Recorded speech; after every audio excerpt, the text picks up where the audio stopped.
Well, hello, fellow pilots and good buddies. I'm John King. And I'm Martha King. And we are standing up. There's just not much of us to stand up. You know, you're here because you share with everybody else in here a passion for flying.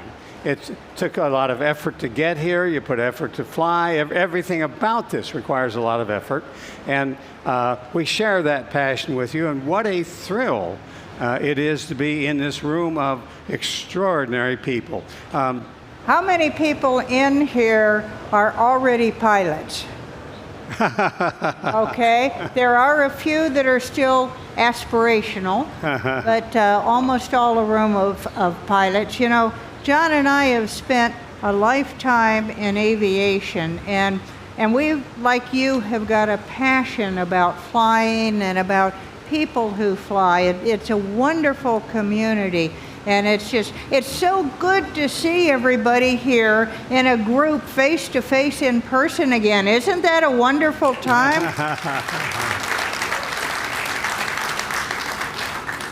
I'm really pleased that AOPA is doing these forums again. Some people, the FAA in particular, have not yet reopened for that, but AOPA has, and it allows us to meet people face to face and share our passion about flying. You know, like some of you probably, John and I have always owned a little bit more aircraft than we could really quite afford.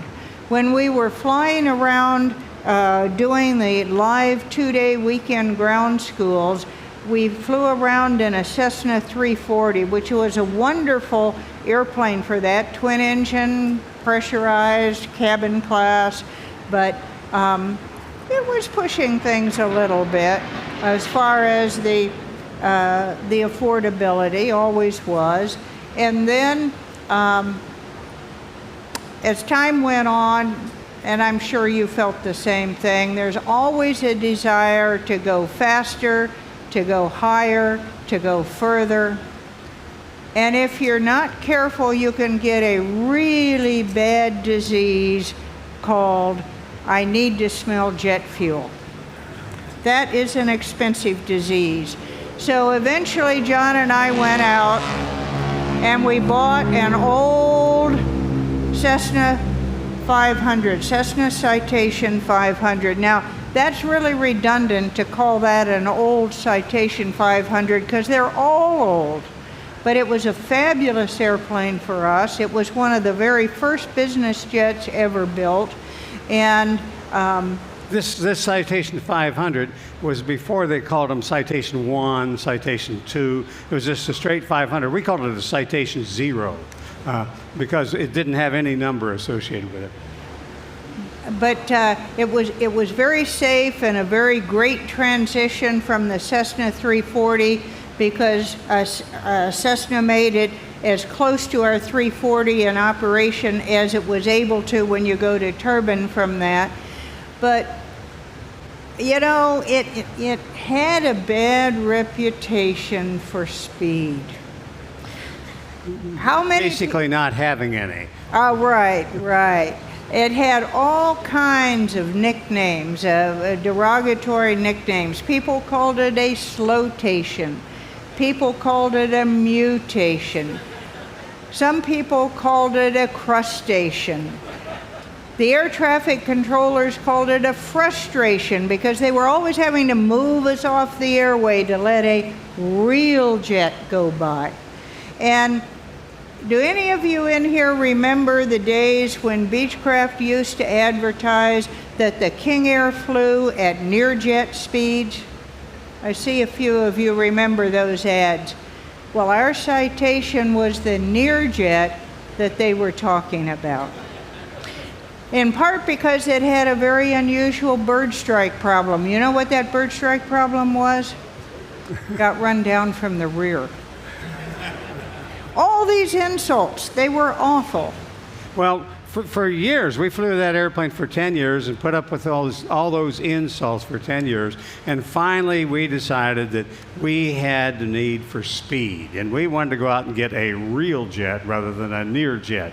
So we went out and bought the airplane we have right now, an old Falcon 10. And that's another case. It's redundant to call it an old Falcon 10 because all Falcon 10s are old. But this Falcon 10 is 150 knots faster than that Citation was. Now, you can imagine that scared the daylights out of our insurance company.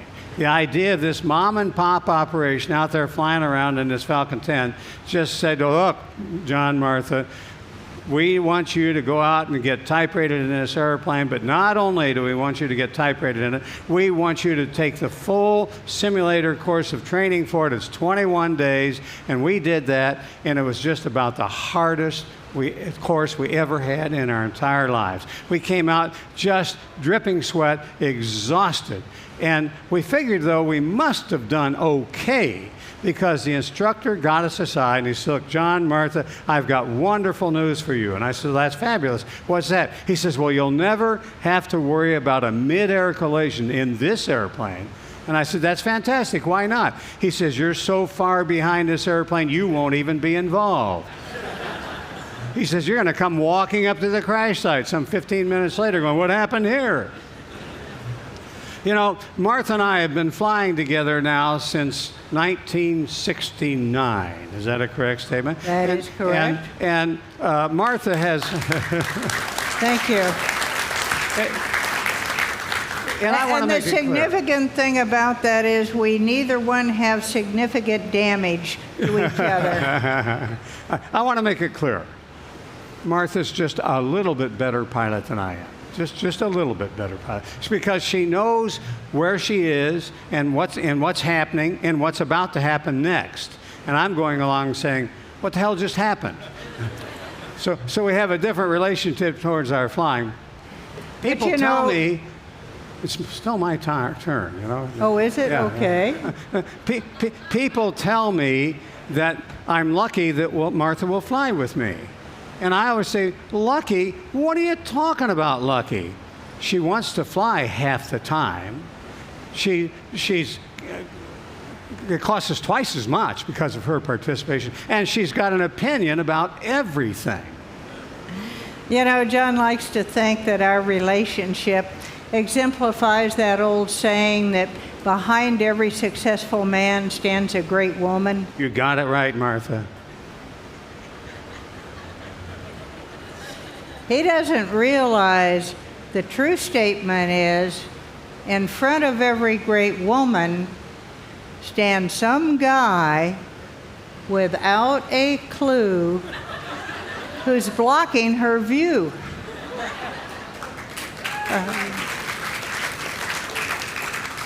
This is what flying since 1969 has been like for me. It's just the way the whole thing always goes. So, you know, as I look across this room, let's see, we're going to here, aren't we? Right. You're moving the notes. You know, situational awareness, John. I'm working on it, Martha.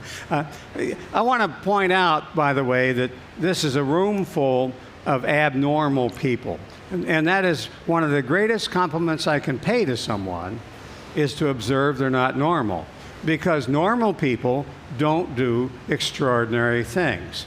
And being an airplane owner and pilot, well, those are extraordinary things. And this is a room full of people who do those extraordinary things. And it's fun. And the reason being abnormal is fun is flying uses up everything you have. It takes everything you have. It takes your mental capability, physical capability, emotional capability, motivation, and mostly it takes goal orientation. The reason you are here is you started out to do something and you persisted until you achieved what you set out to do. So this is a room full of people who habitually achieve what they set out to do. You're goal-oriented. And goal-oriented is a wonderful thing in most of life. But we're going to talk about this morning how in aviation it can be a risk factor, and we'll talk about how that can be a risk factor for you.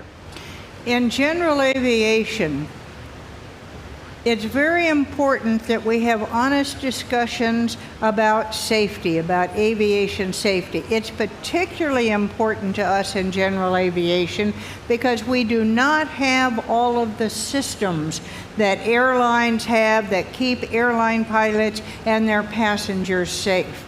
We're on our own. We've got no dispatcher, we've got generally no second pilot, we've got no operations manual that's been blessed by the FAA. The problem is that we have to do all of that for ourselves. So it's particularly important that we're honest and open when we talk about safety. Now, we like to think that the way you get a safe outcome is you identify the risks and manage those risks. We'll discuss those a little bit more. But let's talk about why it's so important in general aviation. I'm going to ask you a question. And I'd like for you to think about that question. If the answer to that question is yes for you, I would like to have you put up your hand and keep your hand up and look around the room. And here is the question. How many people knew or know someone personally who was killed in a general aviation airplane? If you look around the room, you'll say it's about, maybe more than 3/4 of us know someone personally who was killed in a general aviation airplane. Folks, that's unacceptable. We can and must do better than that, but holy mackerel, what other activity in your life do you know so many people who've gotten killed in that activity? It's not acceptable that we allow that to continue. And we think that we can talk about some things today that will change that so we don't have that happen to us. And one of the things we're going to talk about today is how the discussions of safety are couched, the vocabulary that is used, because very often those discussions are not helpful and not insightful to general aviation pilots, and sometimes they can actually be counterproductive. After an accident, particularly an airline accident, the Secretary of Transportation, the FAA administrator, will be interviewed on TV, and very commonly you'll hear them say phrases like, "Safety is our #1 priority," or "There can be no compromise with safety." That sounds wonderful to the general public. They're very comforting to the general public. The problem is that those assertions are not true and cannot be true. They do tell the public that we're resolved to do better and be better, but they are not and cannot be true. The problem is that anytime you go somewhere, that, as we do in airplanes, that's what they're built for, that confirms that moving the aircraft ranks ahead of safety. It would always be safer to stay put. There's a saying in the marine life that says, "A ship is safest in the harbor," but that's not what ships are built for. The corollary to that for us is an airplane is safest in the hangar, but that's not what airplanes are built for. So what we have to do is figure out how we can use risk management to analyze the potential things that could go wrong so that we can move our aircraft and do it as safely as possible considering the circumstances and what we're doing. The problem is when we say things about safety that aren't and can't be true, it tends to end discussion right there. And everybody's satisfied and we just accept that as a result. For instance, when you say safety is our #1 priority, and if you move an airplane, you've just confirmed safety is not your #1 priority, because it would always be safer to not move the airplane. If you say things like, "There will be no compromise with safety," Well, if you start an engine, you compromise safety. You can't start an engine without compromising safety. So the problem is when you say these intellectually dishonest things, and they're not true and can't be true. And you know they're not, the recipient knows they're not true. That's all you're doing is making an intellectually dishonest statement, and it ends any further useful, helpful thought on the subject. It ends the dialogue on the subject. It ends exploring new ideas. It just stops it right there. And that is not good for safety, and it's a stupid thing to do. And we have been doing it for generations in general aviation. So another problem with a lot of talk we do about safety is the advice pilots give other pilots about safety tends to be preachy, smug, superior. It's demeaning and offensive. For instance, we'll often say that, well, this pilot failed in aeronautical decision making. Well, when you talk about aeronautical decision making, you say you can't make a damn decision. Well, that's demeaning. That's not helpful, and it offers very little guidance. Well, how do I make a good decision? There's no guidance. They're just saying you failed at aeronautical decision making. I don't know how to make a good decision. Tell me how to do it. Another thing they'll say is that you had a failure in judgment. Once again, that's demeaning, it's insulting, and has no guidance. There's, use good judgment. Well, hell, I've been trying to use good judgment my whole life. Look at the situation I'm in now. I'm in a mess because I can't do good judgment. What we really need is good guidance. And the good guidance is, we've talked about 5 hazardous attitudes. Martha says I have all 5 of them. Except for resignation, one. Right. Resignation he doesn't have. So the problem is, this is demeaning talk. It's talking down to people.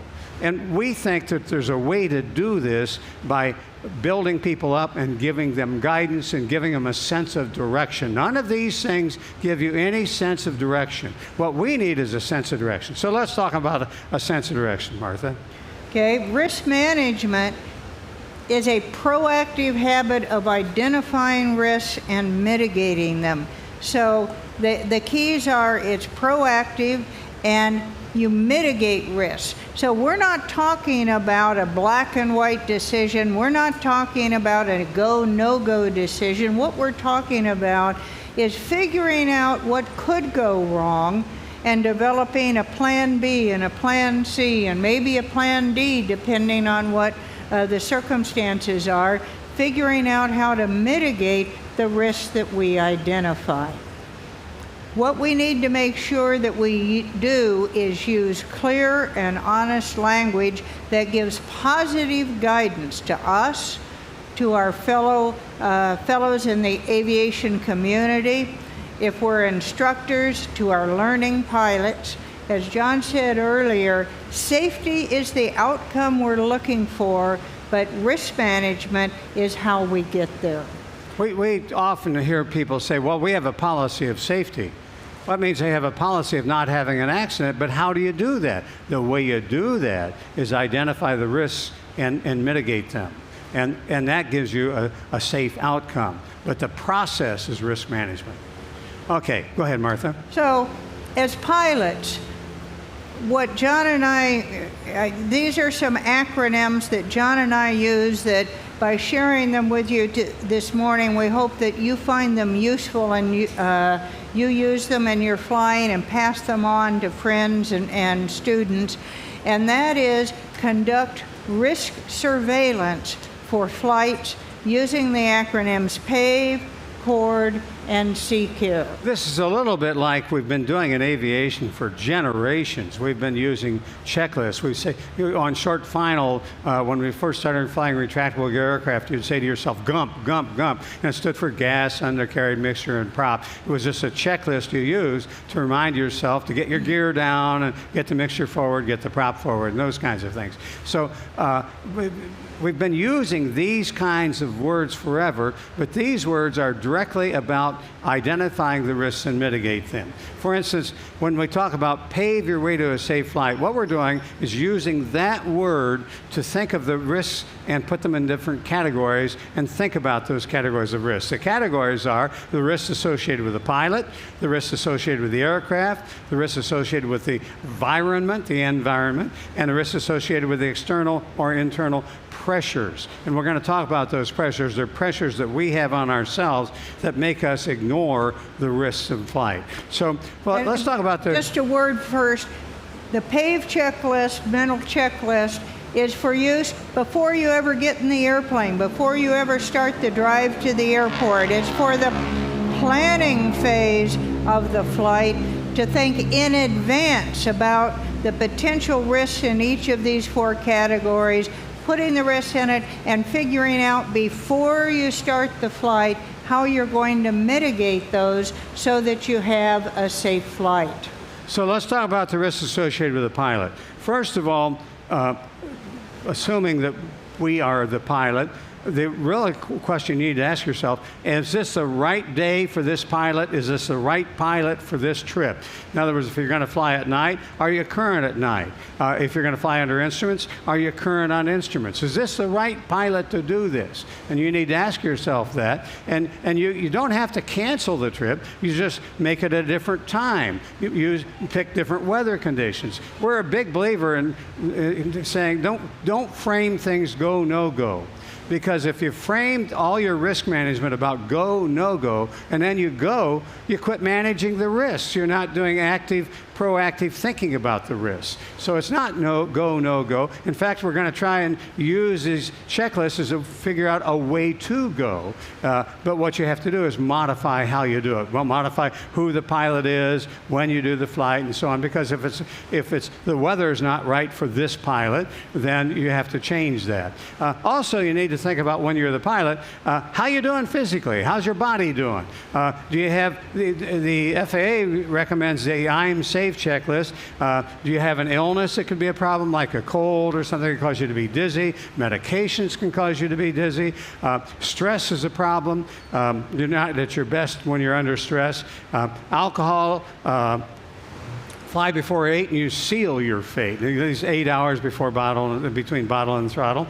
And then fatigue and food. A lot of times people will work all day, skip dinner and go out to flying somewhere. And so they leave fatigued and hungry. And that's not a good state of mind. Something you can manage. And your emotions are something you can manage. If you just had a huge emotional blow, you're probably not in your best shape as far as flying an aircraft. So the way to work out your emotions is not to go fly an airplane. If you're mad at the world, don't go flying. So in any event, you think about those. And next, the A stands for the aircraft. And once again, you say, is this the right aircraft for what I'm trying to do? Does it have the range that I'm trying to do?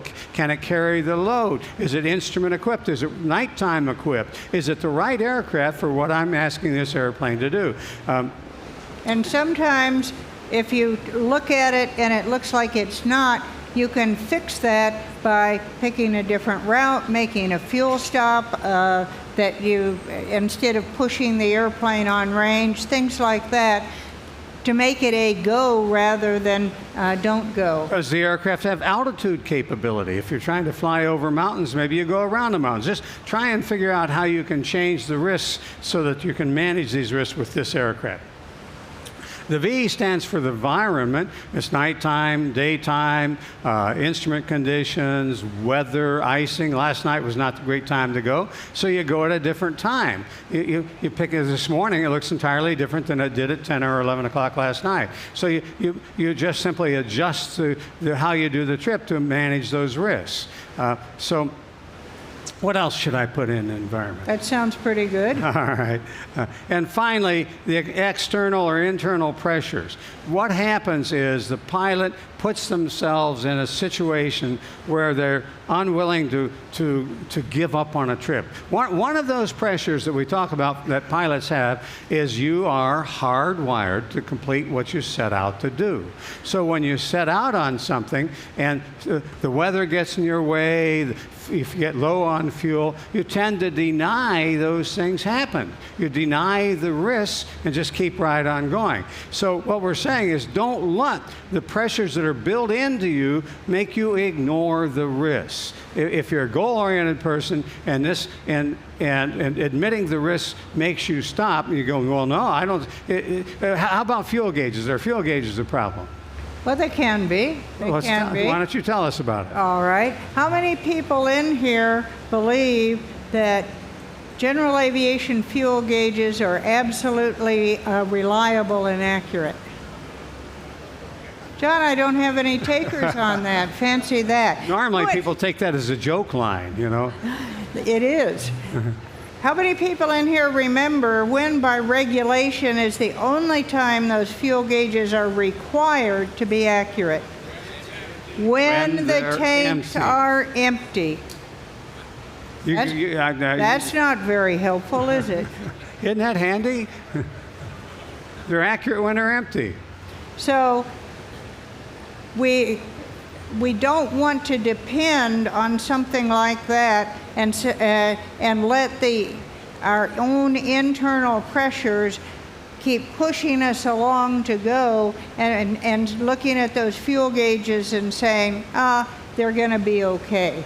Now, this Pave checklist is great for when we're preparing for the flight, thinking through the conditions that we want to try and mitigate.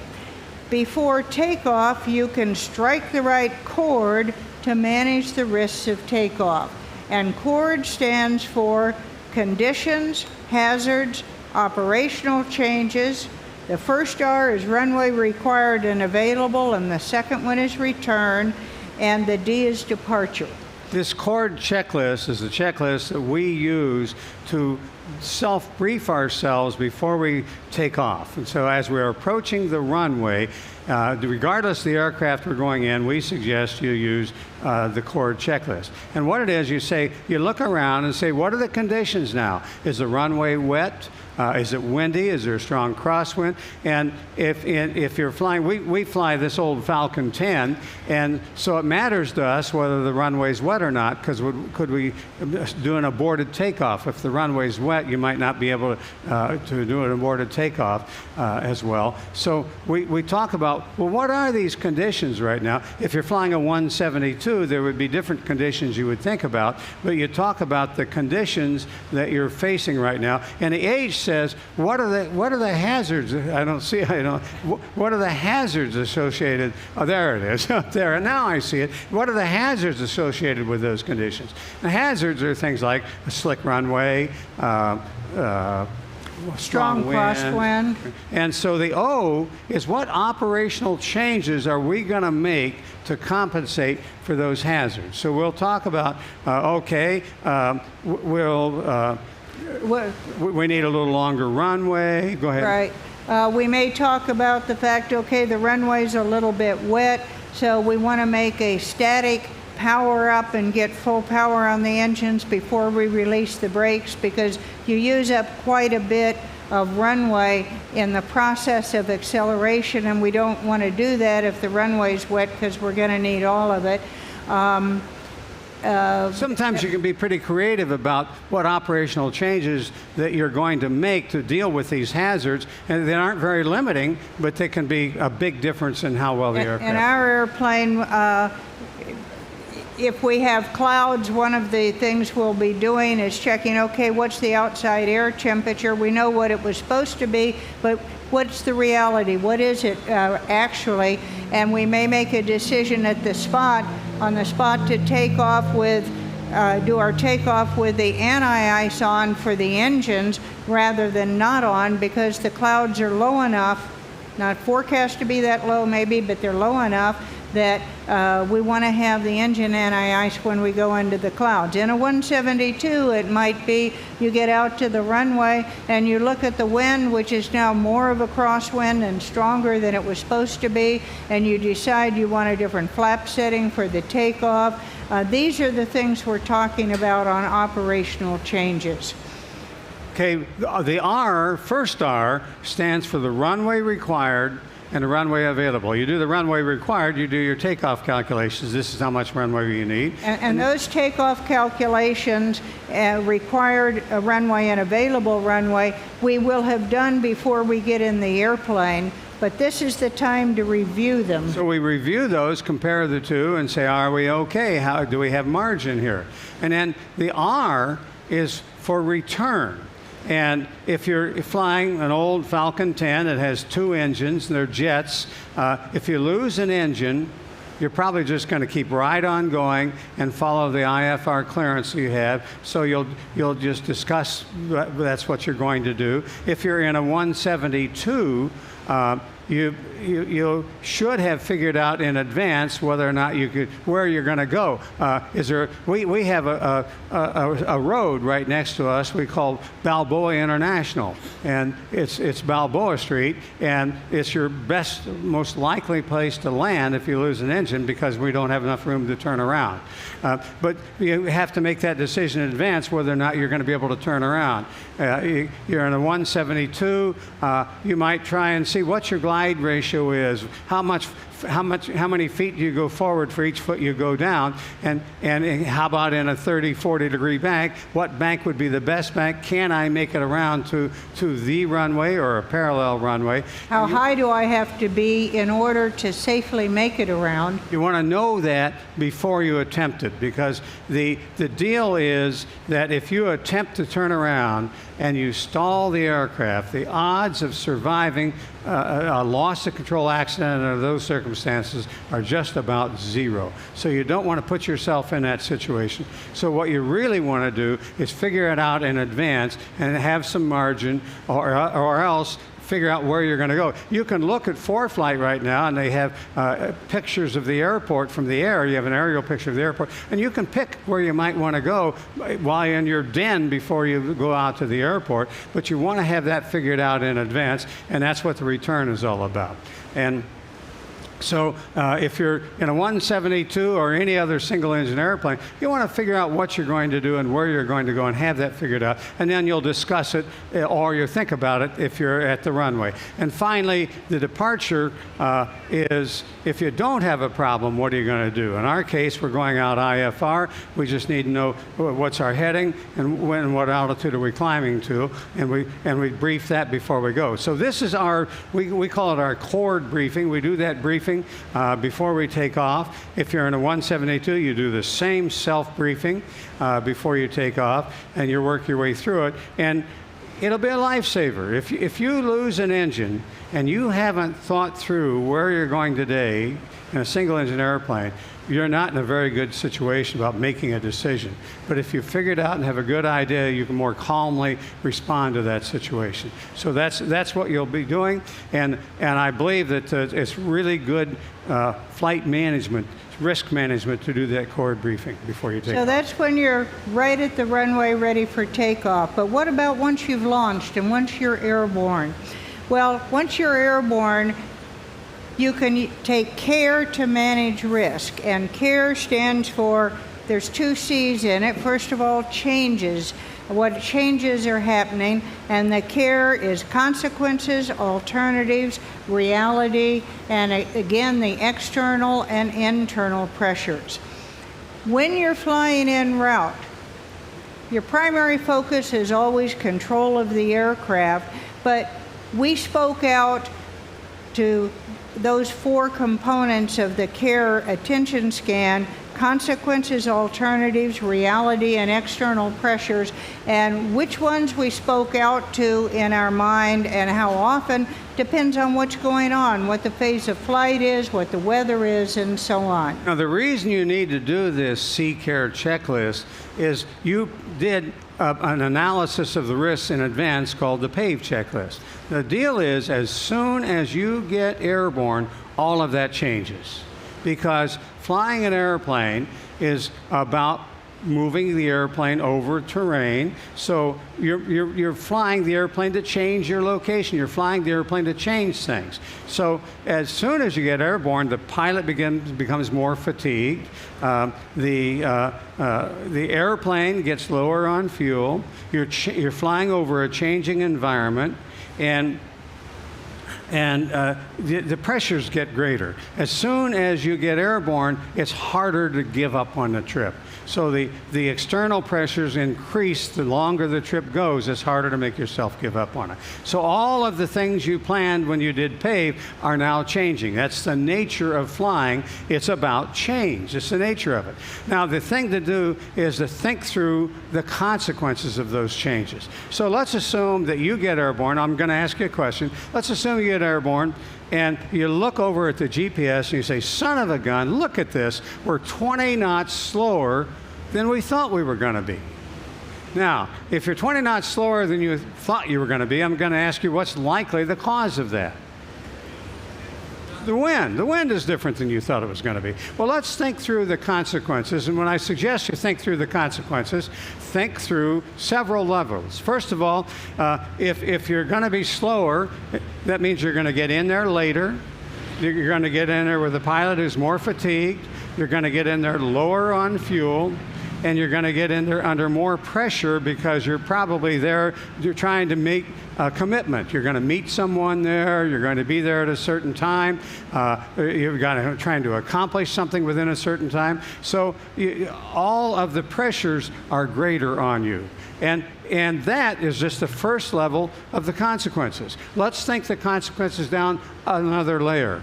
First of all, if the wind is different, well, the wind is determined by pressure patterns in fronts, so the whole pressure patterns in fronts will all be different if the wind is different, and likely the weather when you arrive is going to be worse than you planned on it to be. So now you got all of these things, an airplane is slower in fuel, pilot is more fatigued, you're late, you're under pressure. Now you got changing weather to throw that into, probably worse weather as luck would have it. So when you think about the consequences, there are a lot of consequences. Now, the A stands for alternatives. What you want to do is think about the changes all of these things are doing on your alternatives. The most important consideration in all of flying is always have an alternative. Now, when you took off to begin with, you had a circle of alternatives equal to the amount of fuel you had plus reserves in all directions around the aircraft. Now, as you fly along, that circle of alternatives gets smaller and smaller and smaller until at the end of the trip, your circle of alternatives is only equal to your reserve fuel in all directions. Now, if you have this happening to you and all of these changes and all of these consequences, it becomes a no-brainer to simply stop en route and re-expand your circle of alternatives to the entire length of the trip remaining plus reserves. Now you got this huge circle of alternatives again. Well, maintaining those alternatives, once again, is the most important consideration in all of aviation. So you want to think about what happened to your alternatives when all of these changes took place. Now, the R stands for reality. And it means deal with things as they really are, not as you planned them to be. Now, let me ask you a question. Why would you have the airplane getting lower on fuel and the weather changing? Why would the pilot deny those things? What would make a pilot act as if those things hadn't happened? They keep right on going. Why would they do that? Because they're goal-oriented. They don't want to have to give up on a goal. You said you were going to get there at a certain time. In fact, you set yourself up, somebody waiting at the airport. And now, excuse me, all of these things happen and you deny them. So the last E has to do with the R in a sense, because the E is, well, first of all, the rule in flying, the RR, when things change your plan. So don't let the external pressures that are on you make you deny the reality. So I'd like to ask him a question here, if you don't mind. I'll bet you would. Go right ahead. Okay, so here's a question for you. What is the biggest cause of cross-country fatalities? Throw something out at me. The biggest cause of cross-country fatalities. Shout it out. It is. That's what she was looking for. VFR into IMC. It is continued VFR flight into worsening weather conditions that ends up IMC with the aircraft in IMC while still trying to fly VFR. That is a case of not dealing with reality. So, does anyone believe that somebody would take off and deliberately fly in weather that they know is going to kill them? Of course not. What happens to us as pilots, goal-oriented people, is we take off on a flight, and as John said, things change. The weather gets worse, and it gets worse, and we deny reality. And the reason we deny reality is we are goal-oriented and we are spring-loaded to complete what we set out to do. So when things change, change your plan and do not let those external and internal pressures make you ignore risks that otherwise you'd say, hey, that's bad news, that's not good stuff to do. If you're looking for a sure way to kill yourself in an aircraft, one way to do it is continued VFR flying in IMC conditions while trying to look out the window. It just does not work. You cannot control an airplane in IMC conditions by trying to look out the window. Kobe Bryant's pilot demonstrated that. It just does not work.